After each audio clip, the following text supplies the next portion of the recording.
Oculus Quest 2 – everything to know about Facebook's new VR headset. If you've had enough of this world and you're looking to escape into the realm of virtual reality, Facebook's latest VR headset, the Oculus Quest 2, could be your best option. One of the best things about this standalone piece of tech is that it's easy to use straight out of the box. Plus, it's suitable for both newcomers and experienced gamers. You can simply take it out, turn it on, and start playing. For those who still haven't experienced VR, there's no better time to get into it than now. The Oculus Quest 2 doesn't require a PC connection, though you can of course hook it up to one if you like, and because it's battery operated, there are no wires for you to trip over as you roam around those beautiful and incredibly immersive digital landscapes. Released on October 13th with a launch price of just $299 US, for the 64GB version, it offers incredible value for money, as well as some unique functionality. For $100 more, you can upgrade to a 256GB model and really pad out your virtual gaming library.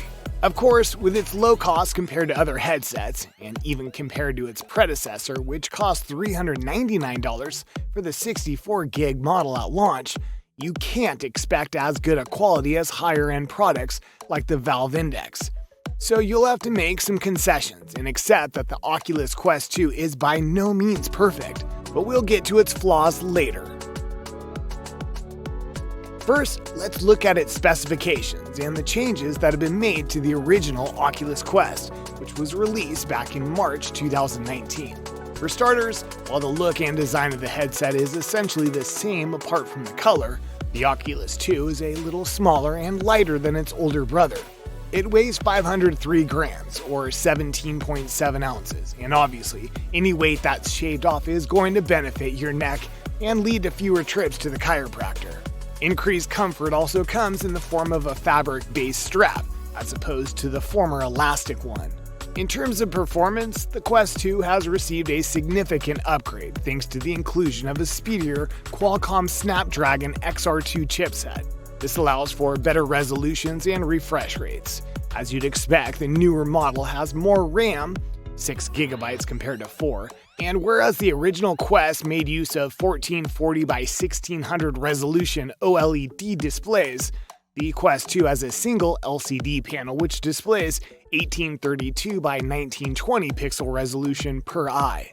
Some people may whine about the lack of an OLED display, but the picture is actually around 50% sharper than the original, so don't panic. The LCD display also allows for an improved refresh rate of 90Hz as opposed to 72Hz. Movements are tracked via 4 cameras built into the headset. Obviously, it does not allow for full-body tracking, but it'll pick up your hand movements very accurately, as long as you stay within their field of view. The introduction of a Guardian safety feature is very clever and is another precaution that may save you from smashing your room up or having to pay for a new TV. The way it works is you're shown a grayscale view of your surrounding environment using the system's external cameras. Then you paint the edges of your playing area using the controllers. This will allocate a safe space, recommended to be at least 6.5 feet by 6.5 feet, in which you can play without bumping into stuff. Once you set the boundaries, a digital wall will appear every time you get close to the edge of your playing area. If you go beyond it, see your real-world environment and not the game you're playing. It puts a whole new spin on the concept of breaking the fourth wall. Another notable change, but not so ingenious, is the way in which the IPD, interpupillary distance, on the headset is adjusted. Whereas it used to be adjusted by a slider, the goggles now have 3 preset distances of 58mm, 63mm, and 68mm. This probably won't be an issue for most people, but if your IPD falls outside of those measurements, then it could result in a blurry experience and a resulting headache. Some people have complained about a lesser field of view, particularly on the widest setting and compared to the other headsets. It's a bit perplexing why the Quest 2's makers have switched to a design which offers fewer options and less fine control. The Oculus Touch controllers that pair with the headset have been improved, depending on your point of view, as they're now a little bit bigger and the location of the buttons has been changed slightly to avoid accidental button presses. Their battery life has also been quadrupled, while the headset's battery life will last around 2 to 3 hours, similar to the original headset, according to which apps you use. The headset's short battery life is not such a big deal, as you shouldn't really be using your VR headset for more than 2 hours per session anyway. One of the areas where you start to see the cost-saving measures is in the headset's audio. It has built-in speakers, which are okay. They can be a bit tinny and lacks bass. If you're playing in a noisy environment, then outside sound will interfere with your experience and vice versa, meaning people in the room will easily be able to hear what you're listening to.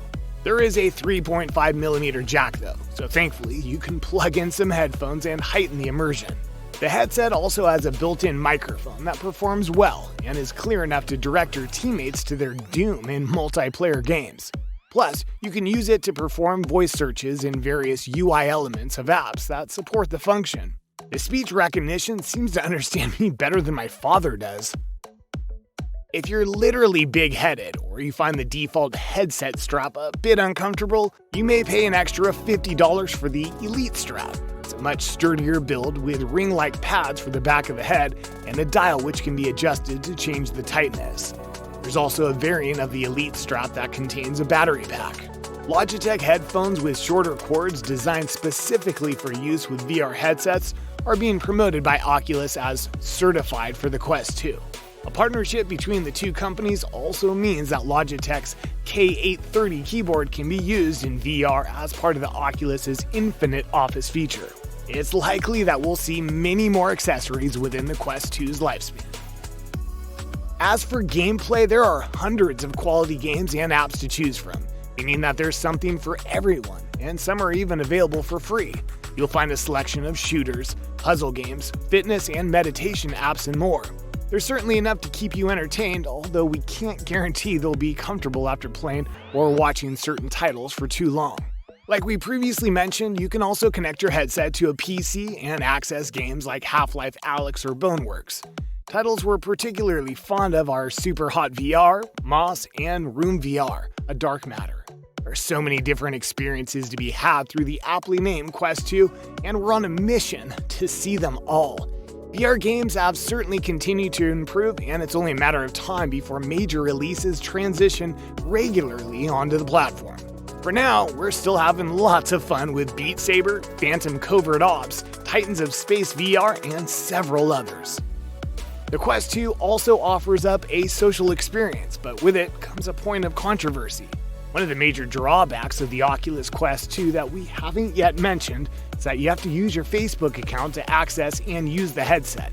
In addition to concerns about privacy, some people are not big fans of this idea, to put it mildly, as it means that they have to keep their Facebook account active, and deactivating your account essentially leads to your VR headset becoming nothing but an overpriced paperweight.